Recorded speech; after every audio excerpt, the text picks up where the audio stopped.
৩৩ বছর পর গোমতীর ডুম্বুর ব্রিজ খুলে দেওয়া হয়েছে ত্রিপুরার এলাকায়। ঝড়ের বেগে বাংলাদেশে পানি প্রবেশ করতেছে, ভারতের পানিগুলো তলিয়ে যাচ্ছে কুমিল্লা, ফেনী, নোয়াখালী ৩টা জেলা একদম তলিয়ে গেছে। আপনারা এই বিষয়টা সবাই জানেন। কিন্তু কথা হচ্ছে ৩৩ বছর যাবৎ যেই বাঁধটা খুলে না, সেই বাঁধটা কেন খুললো ভারত? এটলিস্ট এই প্রশ্নটা আসতেই পারে। এটলিস্ট এটা সবাই করতে স্বাভাবিক বিষয়। একটা জিনিস লক্ষ্য করেন, তারা বাঁধ দিছে, আচ্ছা বাঁধ দিছে বেশ ভালো কথা। বাঁধ দিছে পানি আটকে রাখার জন্য, তো আপনি কেন বাঁধের গেট খুলবেন? পানি ছাড়বেন, আপনি পানি ছাড়বেন কেন? পানি বাঁধের উপর দিয়ে চলে আসবে অতিরিক্ত পানিটা। আপনি বাঁধ দিয়েছেন পানি আটকে রাখার জন্য, এখন পানি আপনার বেশি হয়েছে বাঁধের উপর দিয়ে আসবে। আপনি কি ইচ্ছাকৃতভাবে বাংলাদেশকে ডুবাইতে চান? বাংলাদেশের মানুষের কি এখনো চোখ কান খোলায় নাই? হ্যাঁ, বাংলাদেশকে এইভাবে ডুবানো হচ্ছে আর আপনারা এখনো ভারত প্রীতি নিয়ে বসে আছেন। না, এখন আপনাদেরকে বেরিয়ে আসতে হবে, সোচ্চার হতে হবে। অধিকার আদায়ের জন্য আপনাদেরকে বুকে সাহস নিয়ে কাজ করতে হবে। আমাদের এই বর্তমান অন্তর্বর্তীকালীন সরকার আর যাই হোক, কিছু পারুক আর না পারুক, সিংহের মতো গর্জন দিয়েছে। এই যে এইটা যে অনেকটা রাজনীতি সম্পর্কিত, এই বন্যার কারণে এটা তারা প্রকাশ করেছে, কিন্তু বিগত দিনের সরকারগুলো কখনো এই বিষয়টা প্রকাশ করতে পারে নাই, তারা করে নাই, এই বিষয়টা আমরা লক্ষ্য করেছি।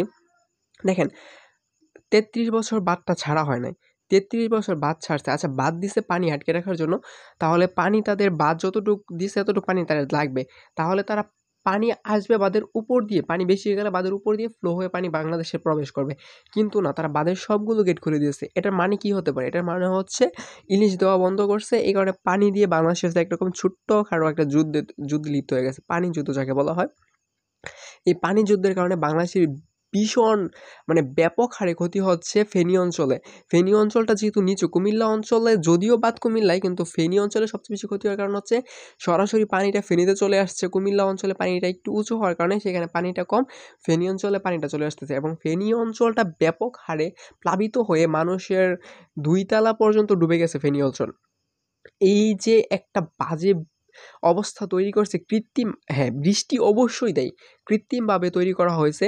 আপনারা অতিরিক্ত পানি ছাড়বেন, কিন্তু আপনারা কেন সবগুলো পানি একসাথে ছেড়ে দিবেন? এটার জবাব আপনাদেরকে দিতেই হবে একদিন না একদিন। এটার জবাব আমরা আদায় করেই ছাড়বো ইনশাআল্লাহ। আর হ্যাঁ, আপনারা বলতেছেন ত্রিপুরায় ক্ষতি হয়েছে, এই সিকিমে ক্ষতি হয়েছে, সমস্যা নাই। আমরা যেমন আমাদের দেশের মানুষকে ত্রাণ দিতেছি, আপনারা যদি চান আমরাও আপনাদেরকে ত্রাণ দিয়ে আসবো, সমস্যা নাই। আমরা বাঙালিরা আর বিশেষ করে আমরা বাংলাদেশিরা আর যাই হই না কেন মানবিক আছি। আমরা নিজের দেশের মানুষকে যেভাবে সহযোগিতা করতেছি, যদি আপনারা চান আমরা সহযোগী টিম আপনাদের দেশে পাঠাবো, ত্রিপুরায় পাঠাবো, সি আ সিকিমে পাঠাবো। কোনো সমস্যা নেই। আপনারা যদি চান ফ্রি ভিসা করে দেন, আমরা গিয়ে আপনাদেরকে সহযোগিতা করব। শুধু যাবো না, ত্রাণ নিয়ে যাবো, স্পিড বোট নিয়ে যাবো, সব নিয়ে যাবো। এট লিস্ট আমরা যে মানবিক সেটা আপনাদেরকে দেখিয়ে দিব। আপনাদের মতো অমানবিক না, হঠাৎ করে রাতের গভীরে বাঁধ ছেড়ে দিয়ে আরেক দেশকে ডুবানোর মতো হিংস্র মানে হীন মানসিকতা আমাদের নেই। আপনারা প্রতিবেশী, আপনাদেরকে ছোটো থেকে শুনে আসতেছি আপনারা আমাদের বন্ধু রাষ্ট্র, কিন্তু আপনারা যে ব্যবহারটা করলেন এটা এটলিস্ট বন্ধুদের মতো ব্যবহার হতে পারে না। পানি ছাড়বেন, যখন পানি বাড়তেছে তখন ছাড়েন, আস্তে আস্তে ছাড়েন। পানি একবারে সব গেট খুলে দেবেন কেন? উপর দিয়ে পানি আসুক। আপনারা বাদ দিচ্ছেন, আপনাদের প্রয়োজনীয় পানি আটকে গেছে। এখন উপর দিয়ে পানি আসুক, অতিরিক্ত পানি, কিন্তু না, আপনারা সবগুলো গেট খুলে দিয়েছেন। জমাট বাঁধা পানি একসাথে ছেড়ে দেওয়ার কারণে আমার দেশটা তলিয়ে যাচ্ছে। এটা কি পরিকল্পিত না? জবাব চাই পাবলিকের কাছে। আমি কথাগুলো গুছিয়ে বলতে পারতেছি কিনা আমি জানি না। আমার ভীষণ কষ্ট হচ্ছে। একেতে হচ্ছে আমার এলাকা তলিয়ে যাওয়ার মতো অবস্থা। নিজের পুকুর একটা ফিশারি আছে, এইটা নিয়ে আমি ভীষণ চিন্তায় আছি। যার কারণে ওই জায়গাগুলোতে আমি সরাসরি যেতে পারতেছি না ফেনী অঞ্চলে। এই চিন্তায় ব্যস্ত। আবার এইরকম একটা পলিটিক্স গেম খেলা হচ্ছে আমাদের সাথে, হালকা রকমের একটা পানির যুদ্ধ যাকে বলে, পলিটিক যুদ্ধ হচ্ছে। সব মিলিয়ে আমি একদম ভীষণভাবে ব্যথিত।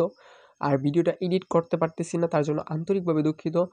আজ চেষ্টা করব সবকিছু ঠিকঠাকভাবে গুছিয়ে তোলার জন্য। পরবর্তী একটা ভিডিও আসবে। আপনাদের সাথে সিম্পলিভাবে শেয়ার করলাম। আপনারা চাইলে পারলে ভিডিওটা সবার কাছে ছড়িয়ে দিন। ধন্যবাদ। এখানে একটা জিনিস কি, আপনাদেরকে অবশ্যই দেশপ্রেমিক হিসেবে বড় হতে হবে। দেশপ্রেম জাগ্রত করতে হবে। এই ভিডিওর হিংসটা এটাই ছিল।